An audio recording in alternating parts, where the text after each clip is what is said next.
remercier l'équipe Poitiers de me donner le privilège de partager mon témoignage. Et je vais juste vous donner une petite illustration pour commencer. Comment je me sens ce matin? J'ai dit, je vais prendre quelque chose que tout le monde peut vivre un petit peu. Disons on est dans un contexte de pandémie présentement. Tout le monde vit ça à sa façon. C'est pas facile pour personne. Puis imaginez-vous que vous trouvez le remède infaillible, presque gratuit, que tout le monde puisse guérir de la COVID ou ne pas avoir la COVID. Euh, j'ai dit, je vais trouver un exemple qui serait bien banal. La COVID, on l'a découverte dans un marché alimentaire à Rouen, en Chine. Je dis, on va prendre quelque chose qu'on peut trouver dans un marché. Disons que le remède, ce serait juste de prendre un grain de poivre par jour, puis c'est quelque chose qu'on dit que ça serait accessible à tout le monde. Disons que ça nous guérirait ou que ça nous empêcherait d'attraper la COVID. Mais là, vous voyez les gens mourir.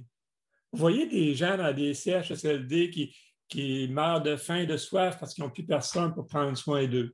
Vous voyez des personnes perdre leur emploi, faire faillite, vivre des dépressions, des taux de suicide qui montent, puis vous savez que vous avez ce remède-là entre les mains.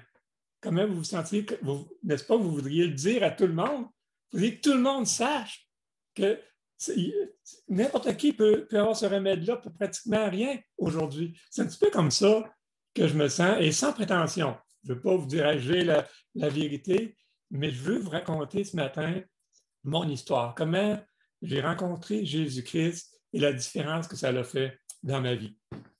Alors, tout d'abord, je suis né à Sherbrooke en 1966. Donc, je vais tout de suite vous épargner des efforts. J'ai 54 ans, je vais avoir 55 ans cette année.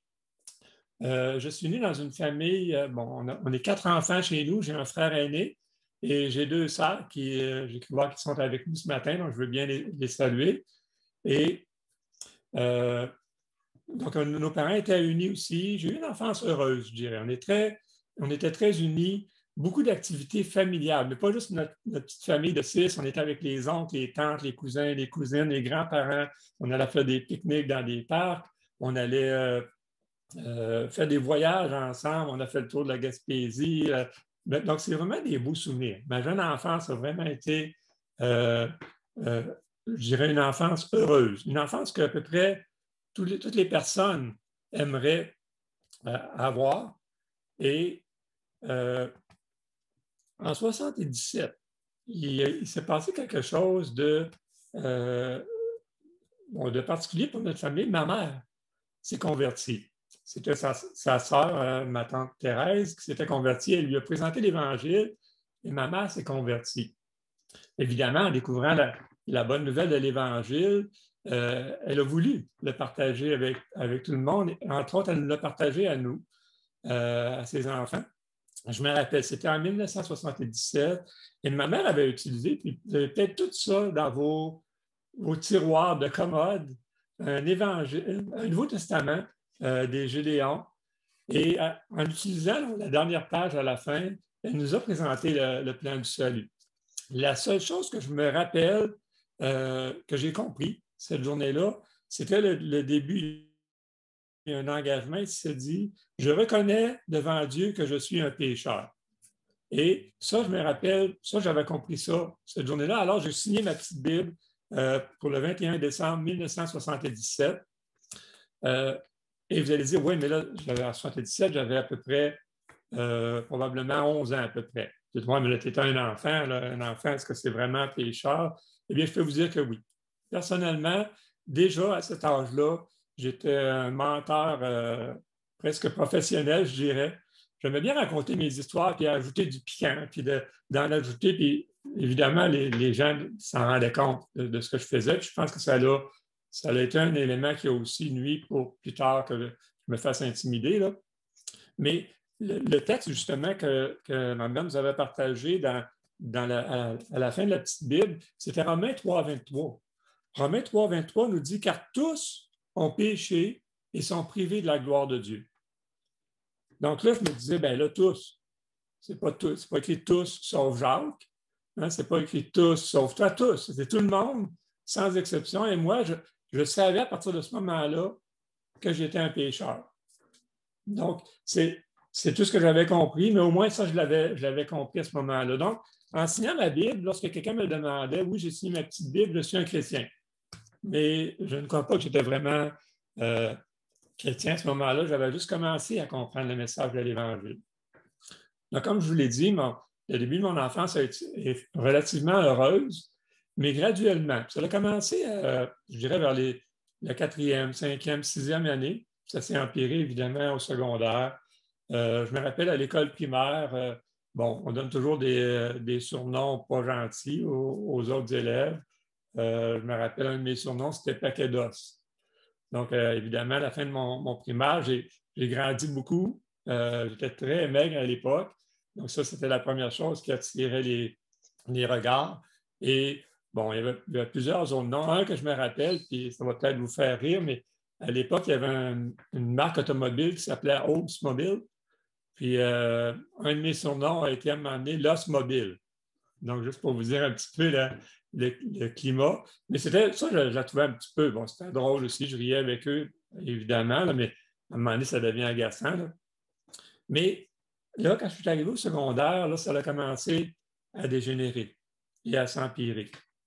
Bon, évidemment, lorsque vous mesurez 6 pieds, vous pesez 110 livres, vous êtes un petit peu différent des autres et il n'en faut pas plus pour que déjà les gens commencent à se moquer de vous. En plus, dans les sports, j'étais vraiment pas bon. J'avais un problème de vision qui faisait que j'avais de la difficulté à évaluer les distances. Donc, à la balle et tout ça, j'étais vraiment pas bon. Donc, je me rappelle, puis probablement que certains d'entre vous vont se reconnaître là-dedans. Lorsqu'on faisait des équipes, il y a toujours deux chefs d'équipe hein, lorsqu'on veut jouer et ils choisissaient les personnes de leur équipe. Et évidemment, j'étais toujours dans les deux derniers, mais ce qui était le plus frustrant, c'est que lorsque le chef d'équipe faisait son choix, la troisième personne, et qu'il restait 2 personnes, souvent, la réaction, OK, je vous laisse les 2 derniers. Tellement ils ne voulaient pas m'avoir dans leur équipe. Donc, ils disaient, je vous laisse les 2 derniers. Non. Bon, je peux comprendre, je n'étais pas bon, mais c'était vraiment humiliant pour moi. Et ça l'a fait que j'ai commencé à me mettre, j'étais mis à part des autres, mais aussi je me mettais moi-même à part. Évidemment, je n'étais pas bien reçu. Donc, j'ai vécu beaucoup de solitude, d'isolement à partir de ce moment-là. Ce qui fait que j'étais la victime parfaite pour des intimidateurs. Hein, le jeune, tout seul, dans son coin. Et là, ça l'a vraiment dégénéré à partir de ce moment-là. J'aimerais ça vous raconter juste 5 minutes. 5 minutes de mon enfance, ce que j'ai pu vivre. On se retrouve dans une classe d'éducation physique. Donc, c'est un local fermé en béton, aucune fenêtre. OK? Et dans ce local-là, il y a 30 à 35 jeunes hommes de 14 ou 15 ans. OK? Et là, le professeur a un appel d'urgence. Il doit sortir du local. Il dit, bon, il y a une urgence, il faut que tu viennes. À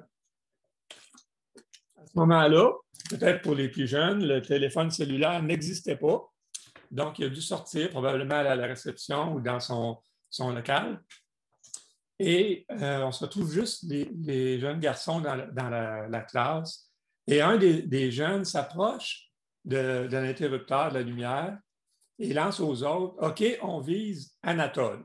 Vous allez dire, ça vient d'où, ça, Anatole? Je pensais que c'était genre ton nom. Effectivement, c'est un nom pas gentil qu'il avait trouvé à me donner. Pour ceux qui se rappellent de la série, c'est dans les années 79 à 82, une série de Marcel Gamache.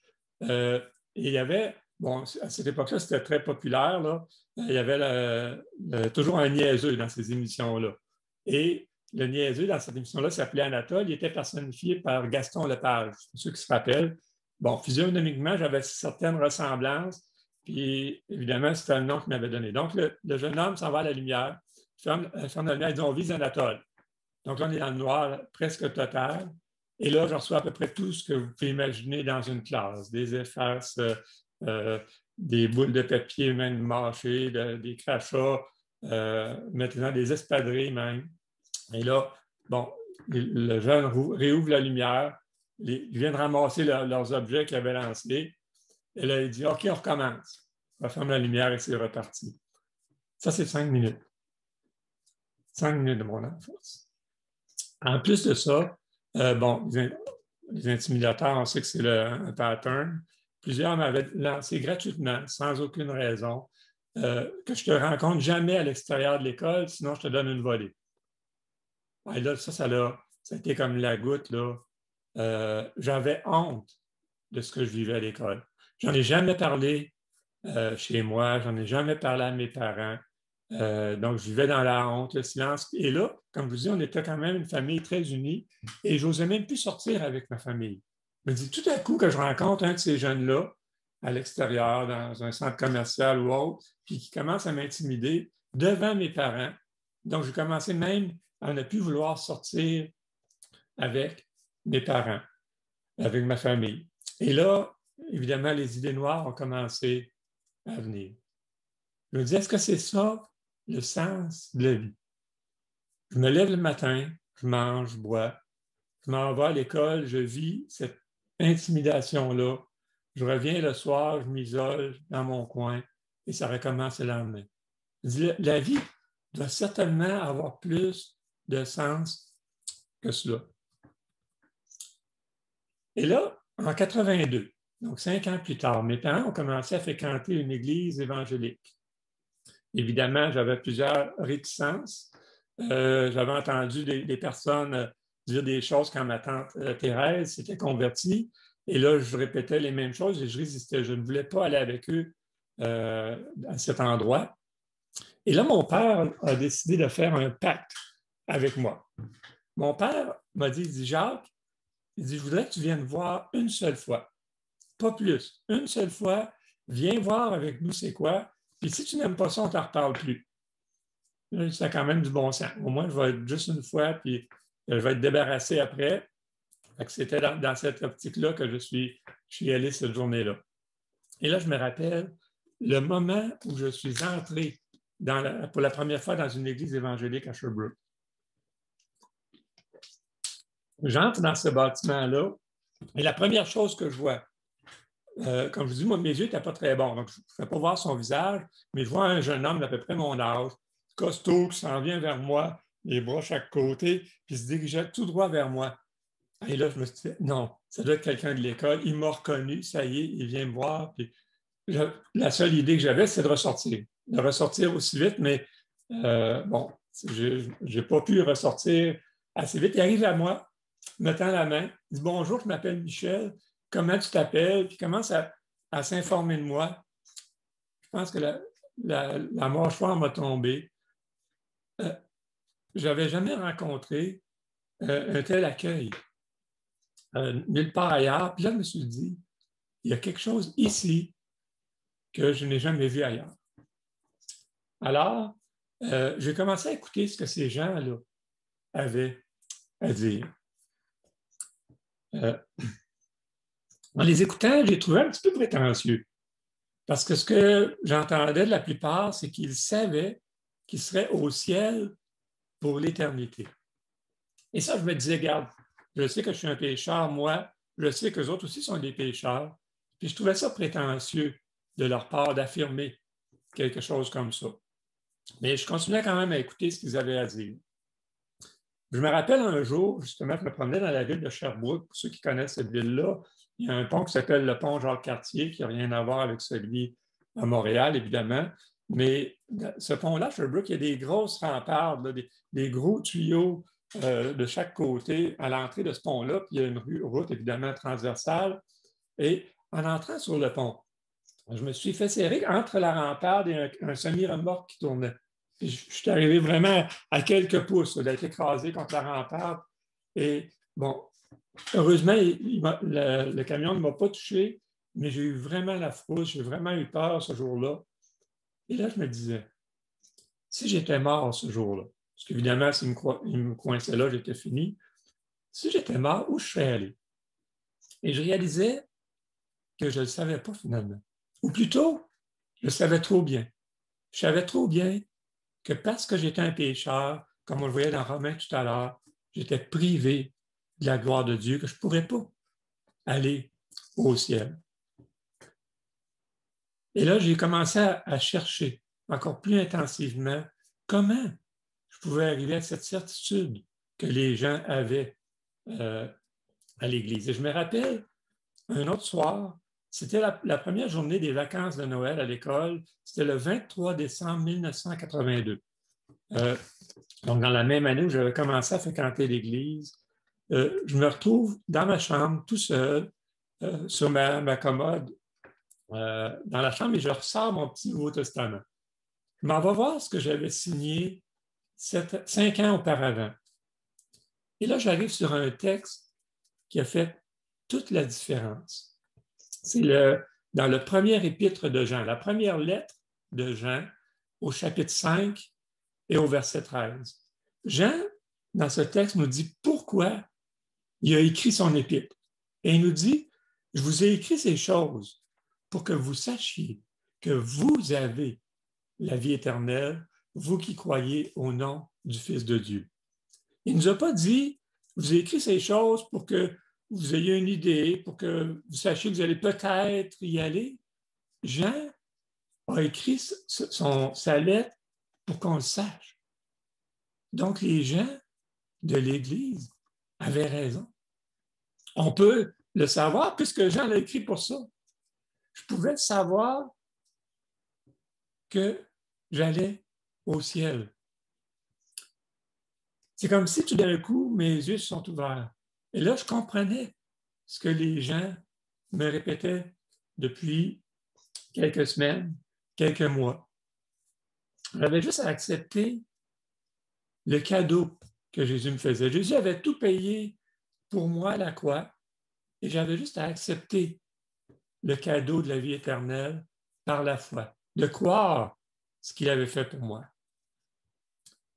Tout ce que j'avais à faire, c'était de me repentir, ce que j'avais déjà fait en partie 5 ans auparavant, de reconnaître que j'étais un pécheur, que je méritais l'enfer, et ça, je n'avais pas de difficulté avec ça, et de croire ce que Jésus a fait à la croix, et ainsi, je pouvais avoir la certitude d'où j'allais être pour l'éternité. Je peux donc dire que le 23 décembre 1982, j'ai rencontré Jésus d'une façon vraiment extraordinaire. Ce jour-là, je m'en rappellerai toujours. Jésus a littéralement changé ma vie. Jésus a enfin donné un sens à ma vie. Maintenant, Jésus est mon roc. Rien ne va pouvoir m'enlever la joie d'être un enfant de Dieu. Je suis maintenant certain que je vais être au ciel avec lui un jour, pas parce que je suis meilleur que toi, pas parce que je le mérite plus que toi, mais parce que j'ai reconnu que j'étais un pécheur, que j'ai reconnu que je méritais l'enfer, parce que je me suis repenti, parce que j'ai placé ma confiance en Jésus seulement pour me sauver. Jésus a tout payé. Donc, il n'y a plus de condamnation pour Jacques maintenant. J'ai alors compris le sens de Romains 6, 23. C'est un passage qui est juste un petit peu plus loin que celui que je vous ai parlé dans Romains tout à l'heure. Romains 6, 23 nous dit « Car le salaire du péché, c'est la mort. » Donc, comme je vous disais, parce qu'on est pécheur, on s'en va en enfer. Ça, c'était correct.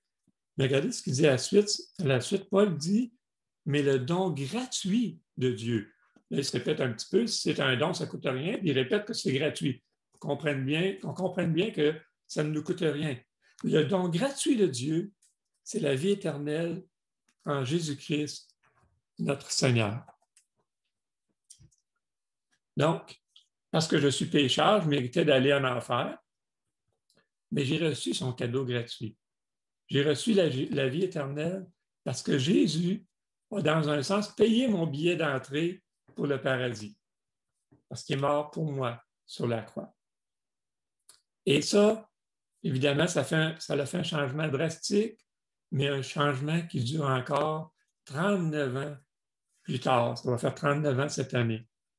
Parce qu'aujourd'hui, j'ai maintenant une raison de vivre et qui est tout aussi extraordinaire qu'elle l'était en 1982 et même plus extraordinaire, je dirais.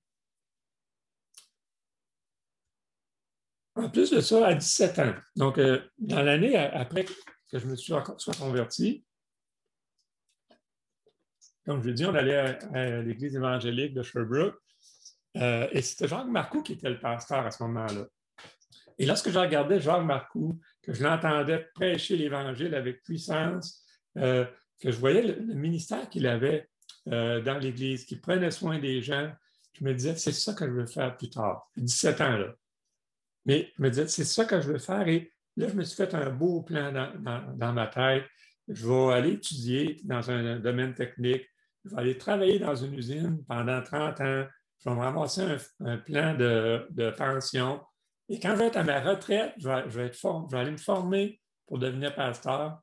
Puis après ça, je vais être pasteur d'une église. Ça m'aurait probablement ramené à 65, 66, 67 ans comme pasteur. Mais savez-vous quoi? Dieu a quand même honoré ce plan-là que je m'étais fait. J'ai travaillé 28 ans à l'usine en question, mais Dieu a devancé mon plan d'une dizaine d'années. J'ai commencé une dizaine d'années avant de me retirer à mes études pour me préparer pour le ministère. Et après 28 ans dans l'usine en question, on a reçu un appel pour s'en venir ici, dans l'Est ontarien. Mais juste avant ça, juste pour vous dire qu'en plus de me sauver, le Seigneur m'a accordé, premièrement, une épouse fantastique, en la personne de Suzy, mais je suis reconnaissant au Seigneur pour cette épouse extraordinaire qu'il m'a donnée. En plus de ça, Dieu nous a accordé 3 merveilleux jeunes hommes, bourrés de talent, 3 fils, dont on est vraiment reconnaissant au Seigneur. Et bientôt, le mois prochain, au mois de juin, fin mai, début juin, on devrait être grands-parents de notre premier petit-fils. Donc, quelque chose qu'on est vraiment, qui nous apporte beaucoup de joie présentement.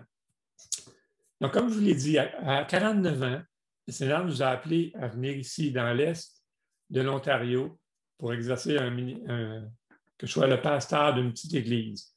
On a été vraiment reconnaissant au Seigneur de la façon qu'il nous l'a montré à nous. Tous les gens autour de nous voyaient la même chose qu'on voyait.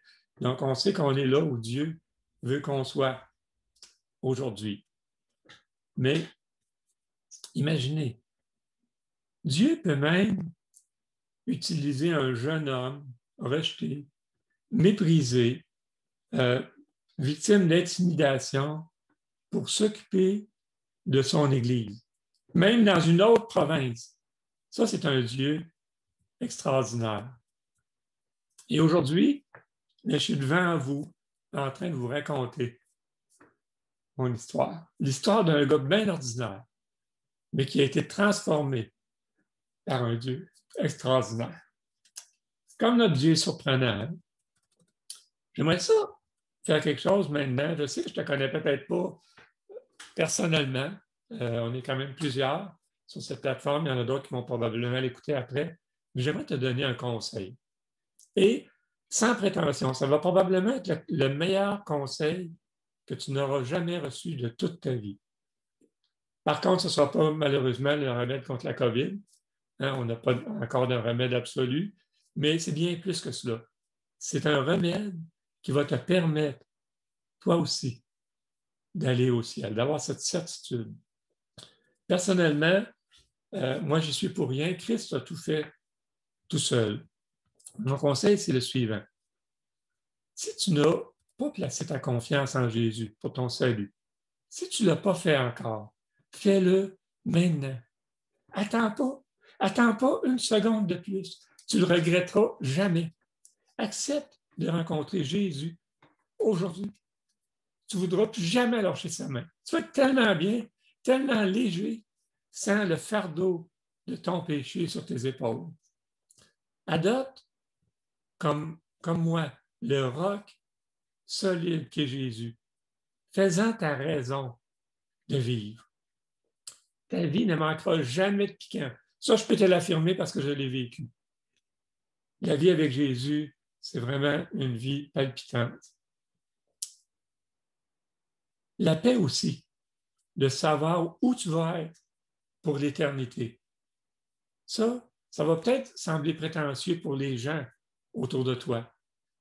Mais cette paix-là, repose sur la grâce de Dieu et non pas sur tes mérites à toi. Puis cette paix-là, c'est incroyable. Il n'y a rien qui peut se comparer à ça. N'hésite pas aussi pour partager la bonne nouvelle avec les gens autour de toi. Ils ont eux aussi besoin de ce remède infaillible, ce remède gratuit que Dieu nous offre contre le péché. Et une autre chose que je te recommande, c'est joins-toi à une église. Joins-toi à une église qui va prêcher l'Évangile comme tu l'entends ce matin. C'est là que tu vas pouvoir grandir dans la foi. C'est là que tu vas pouvoir apprendre les vérités bibliques.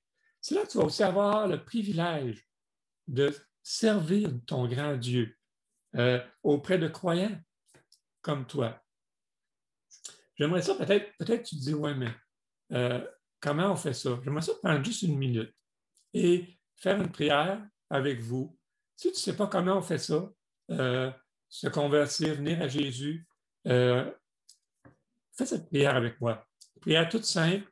On va juste fermer nos yeux. Eh bien oui, Seigneur Jésus, premièrement, on veut avouer, Seigneur, qu'on est des pécheurs, que je suis un pécheur, que, Seigneur, ce que je mérite, ce n'est pas d'aller au ciel, c'est d'aller en enfer. Et, Seigneur, tu es juste lorsque tu envoies quelqu'un comme moi en enfer. Et, Seigneur, je veux te dire que je me repens de ces péchés-là, que je regrette amèrement d'avoir commis ces péchés-là et d'en commettre encore aujourd'hui. Seigneur Jésus, je veux te remercier parce qu'un jour, tu n'as pas hésité de quitter ton trône, de venir sur cette terre, de prendre ma place sur cette croix, de payer à ma place le prix qui devait être payé pour mon péché. Seigneur Jésus, merci d'avoir acquis mon billet d'entrée pour le ciel. Aujourd'hui, je veux placer toute ma confiance en toi seulement, pour pouvoir aller au ciel. Oui, j'accepte le cadeau gratuit que tu me donnes par Jésus-Christ. Et c'est en son nom que je veux te prier. Amen.